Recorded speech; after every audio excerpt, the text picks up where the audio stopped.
My best friend's phone didn't just leak her secrets, it completely demolished the safest lie I'd spent 5 years telling myself.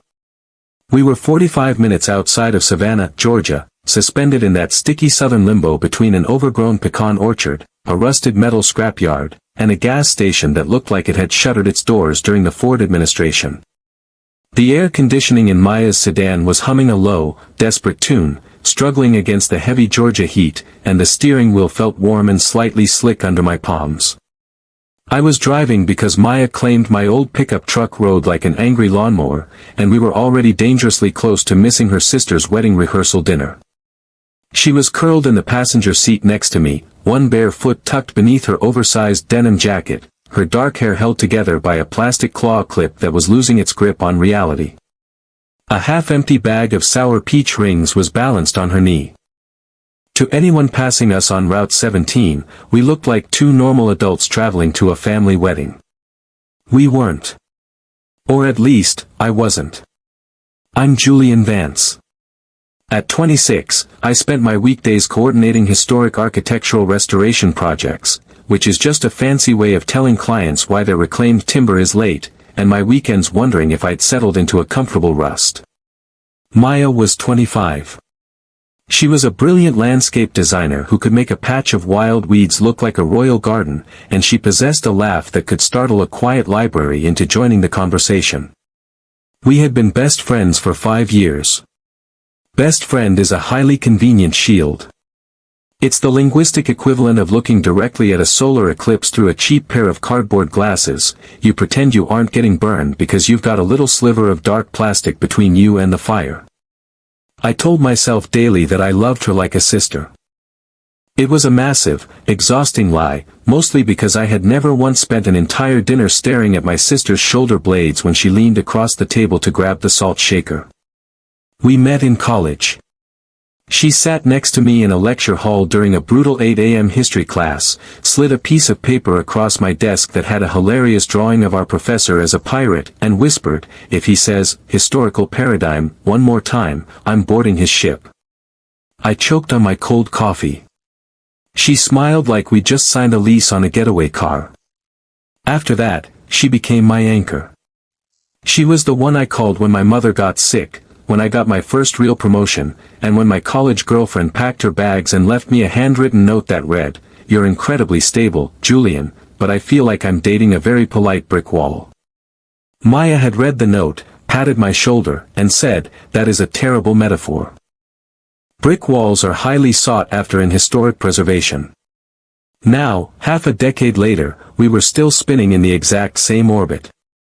We did grocery runs that took 2 hours because we argued over brands of cereal. We did Sunday mornings at the local diner where she stole my bacon and I pretended to be annoyed. We did movie nights where she'd fall asleep 3 minutes into the film, her head sliding onto my shoulder, leaving me frozen in place, terrified that if I breathed too loud, she'd wake up and realize how much I wanted her to stay right there forever. I had never said a word. I wasn't being noble, I was just terrified of the silence that would follow if she said no. "What's the passcode?" I asked, tapping her locked phone against the steering wheel as the highway stretched out before us. "Same as always," she murmured, her eyes half closed against the glare of the Georgia sun. 3 zeros and a 1. "It's called growth, Julian. You're a walking security hazard." She pointed a lazy finger toward the windshield. "Keep your eyes on the asphalt, Vance. I have precious cargo in the back." The emerald green wrap dress hanging from the dry cleaner hook. "I can be replaced. Silk cannot." That was Maya. Armor first. Wit as a shield. Sincerity only if you managed to corner her with a flashlight. I opened her phone and tapped the navigation app, but before the map could render, a text notification slid down from the header. Her mother was checking in, asking if we were stuck in traffic, and if I was wearing my gray suit jacket. I hesitated, the car drifting slightly. "Why is your mother inquiring about my wardrobe?" "Ignore her," Maya said quickly, swiping the notification away. "She has a theory that you look like a dependable lawyer when you wear gray. In black, You look like you're about to audit a church, she countered. I smiled, and that was the dangerous part. It was always this easy with her. Too familiar, too comfortable, too much like home. I tried to enter the address of the country club, but her phone's GPS began spinning its digital wheels. The screen flickered, locked up, and then bounced backward into her contact list. Your phone is possessed by a spirit, I muttered. I think it's trying to communicate with the dead. Don't talk about Gertrude like that. She's sensitive. She's had a hard life, Julian.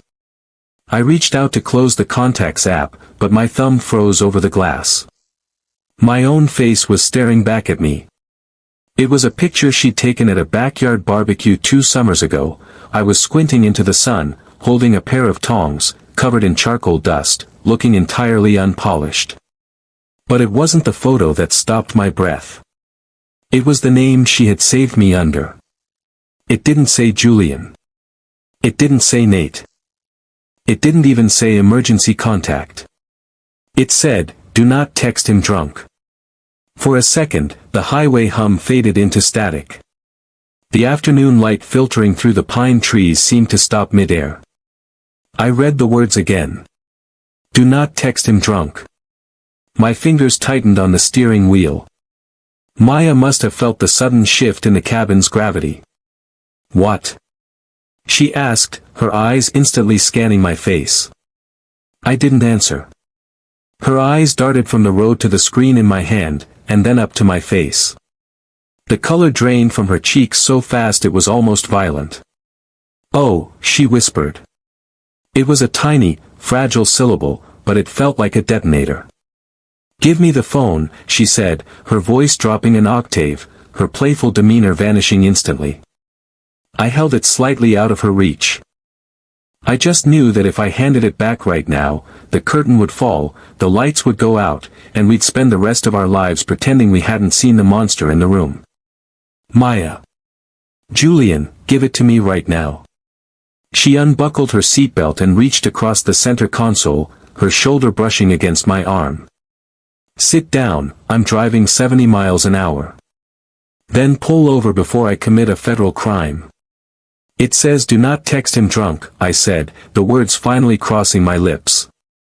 Hearing them aloud made them feel heavy, real, and incredibly dangerous. I know what it says, she snapped, sinking back into her seat, her face burning a deep, furious crimson. We drove in absolute silence for 2 miles. Usually, we filled every empty space with noise. This was different. This was the sound of a bridge creaking under too much weight. So, I started, keeping my eyes fixed on the road. How many texts are we talking about? She looked out her window.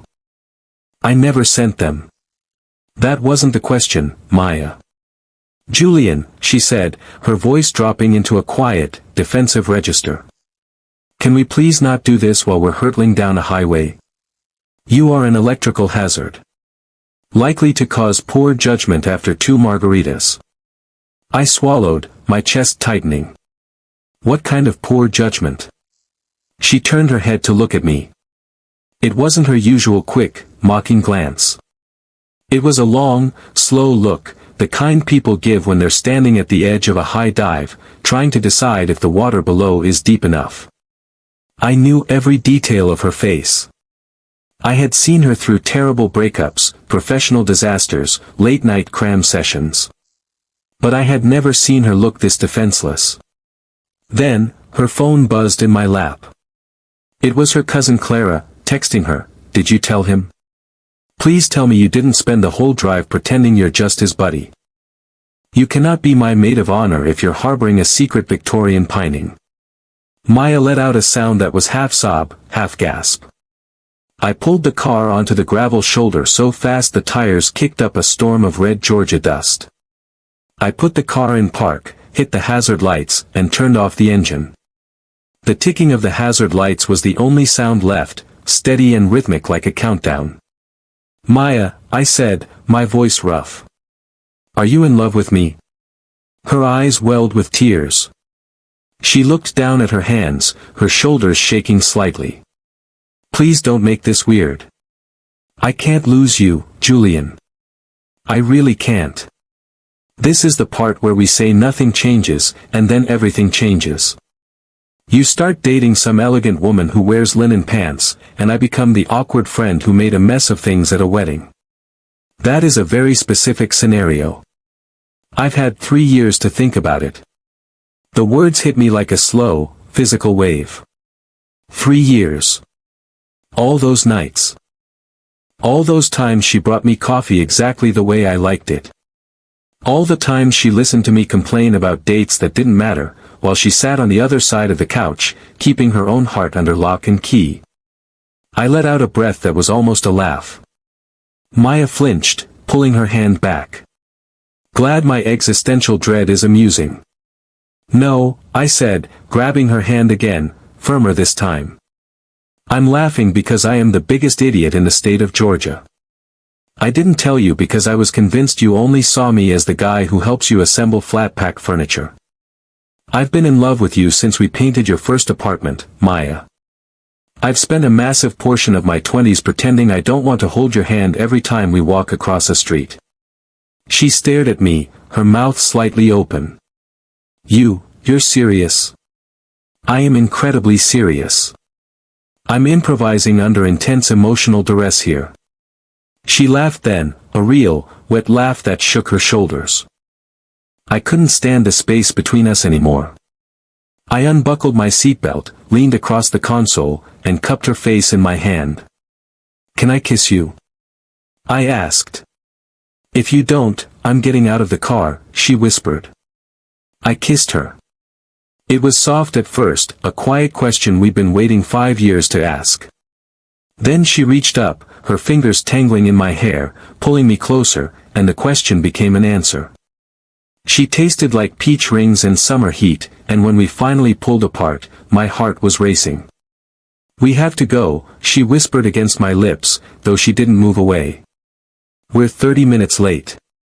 My mother will literally hire a private investigator if we don't show up in 10 minutes. I smiled, shifting back into my seat and starting the engine. Then let's go get yelled at. We arrived 24 minutes late. As we walked up the steps of the country club, Maya's hand slipped into mine. It felt different this time. Not a casual touch, but a quiet, firm claim. We hadn't even made it to the double doors before my ex-girlfriend, Vanessa, appeared. She had a glass of white wine in her hand and a polite, neutral smile on her face. Julian, Vanessa said, stepping forward. Hi. Clara's fiancé is my cousin. Ah. Well. That makes sense. She looked down at our joined hands, her expression softening. Yes. It always did, really. Nice to see you, Maya. She drifted away before the conversation could get heavy. Maya let out a long breath, her shoulder dropping. I was ready to be incredibly mature and defensive. You were highly mature. I hated every second of it. I laughed, pulling her closer to my side. Come on, let's go find your mother. The next morning, the hallway outside the bridal suite was a war zone of hairspray and bridesmaid dresses. Maya was standing near the door, balancing a cardboard tray of coffees. Take this, she mumbled, handing me her phone.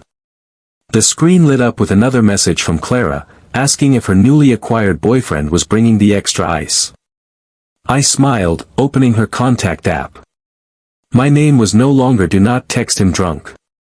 It read, Julian on purpose. My chest went warm and still. I looked up at her. Too much? She asked. No, I said, stepping closer and resting my hand on her waist. It's perfect. I meant what I said on the highway, she whispered, her eyes bright. I'm still terrified, Julian. But I want this. I want you, on purpose. I want you too, I said, and then I kissed her in the middle of the hallway while her aunt walked past us carrying a garment steamer. Finally. Her aunt shouted without slowing down. The ceremony went off without a hitch. Maya stood at the altar in her emerald green dress, her hair catching the afternoon light, looking so beautiful it made my lungs feel tight. During the reception, we danced to every slow song the DJ played. She fed me a piece of wedding cake, her eyes holding mine with a quiet, steady warmth that felt like a promise. Late that night, we walked out to the edge of the golf course. The grass was cool and wet with dew, my jacket draped over her shoulders. "What if we mess this up, Julian?" she asked quietly. I took both of her hands in mine. "Then we talk about it. We apologize. We don't go back to pretending we don't care." She smiled, her thumbs tracing the lines of my palms. "I love you, Julian." "I love you too, Maya," I said. And when she kissed me this time, barefoot in the cool grass, there was no panic, no warning labels, and no secrets left to hide. A year after that drive, the name in her phone hadn't changed. We were standing in our kitchen on a rainy Sunday morning, the smell of coffee and burnt butter filling the air. Maya was wearing an oversized shirt covered in flour, trying to flip a pancake that had spiritually given up on being round. Her phone buzzed on the counter. Her mother was texting to ask if we were coming over, and if I was wearing my blue knit sweater. I read it over her shoulder. "Your mother has a serious fixation on my wardrobe. She has taste," Maya said. "You do look very trustworthy in blue." "I am always trustworthy." I laughed, stepping up behind her and wrapping my arms around her waist, pulling her back against my chest. She leaned into me immediately. The best part of the past year wasn't that we never fought. We did. The best part was that we didn't run away when things got heavy. We didn't hide behind jokes anymore. "Do you ever think about it?" she asked, turning her head slightly to look up at me. "The road to Savannah." "Every time I look at my phone," I said, kissing her cheek. "I was so incredibly embarrassed," she murmured. "I thought I'd ruined everything." "You saved us," I told her. Sometimes love doesn't arrive with a grand gesture or a dramatic airport chase. Sometimes, it's just a matter of borrowing your best friend's phone for directions, and finding out they've been waiting for you to find the key to the door you both were too afraid to open. What would you have done if you opened your best friend's phone and found yourself saved under a warning label? Have you ever had an accidental discovery or a single text change the entire trajectory of a relationship? Share your stories in the comments below, I read every single one. If this story made you smile, hit that like button and subscribe so you don't miss our next video. For those who want to support the channel and get even closer to our stories, we've opened channel memberships. Members get exclusive, shorter stories every single week with absolutely no ads. Thanks for listening, and I'll see you in the next one.